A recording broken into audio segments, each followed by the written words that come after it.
I imagine most of us has probably wanted to get ahead with something at some point during the summer break, whether it's schoolwork, a hobby and interest, or the gym, but always end up not actually doing it.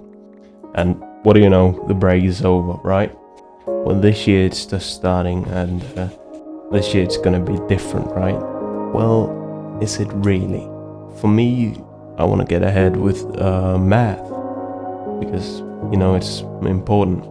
Let's say we have 30 days, so what math should we prioritize, or what kind of music playing should we prioritize if we want to get ahead with our music or get good at playing piano, right? Well, for me at least, I would say if we have 30 days, I want to spend 15 of those days getting last year's stuff up to date, so that then I'm actually prepared to understand the material that will actually get me ahead. So then the last 15 days, I can actually start reading and doing questions about next year's material. And what do you know? Then when the teacher is explaining it, I'll already kind of have an idea of what it's about.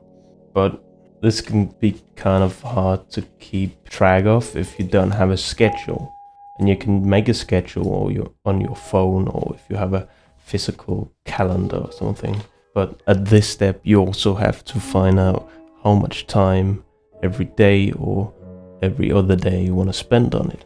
For me, half an hour a day sounds good because it's vacation time. You also gotta have time for vacation and other stuff, like for me doing YouTube. So make a schedule. You can choose the time of the day to do it. So whether it's the morning, midday, or whatever, choose a rough time where you want to do this. And you can set an alarm or something to remind you. Or if you have a calendar on your phone, you can get a notification from it. So I definitely recommend making a schedule. If it's something like math or some school thing, you can also make a little checklist and just check the different topics off. Or if you're learning to play piano, you can say, okay, I learned this scale, and just to kind of keep track of it and feel like you're actually making progress. And so then later down the line, when you might need this, you can go back and say, hey, have I looked at this before? I feel like I've looked at this before. And then you could say, okay, yeah, I actually did this during my summer break. And that brings me to my final point, really, is what about after? Well, of course, if it's something like school, then you're gonna have other stuff and the same stuff as well that you're gonna have to do homework and different things about. But if you have the time or the energy, I would recommend keeping to read ahead, so that when you're introduced to it in school, you'll already have read about it once, and then in my own experience, I'm more likely to understand it better if I've heard it twice. So keep reading ahead, but of course prioritize the things that are actually relevant at that time, so don't neglect the actual homework that you get. That's about it.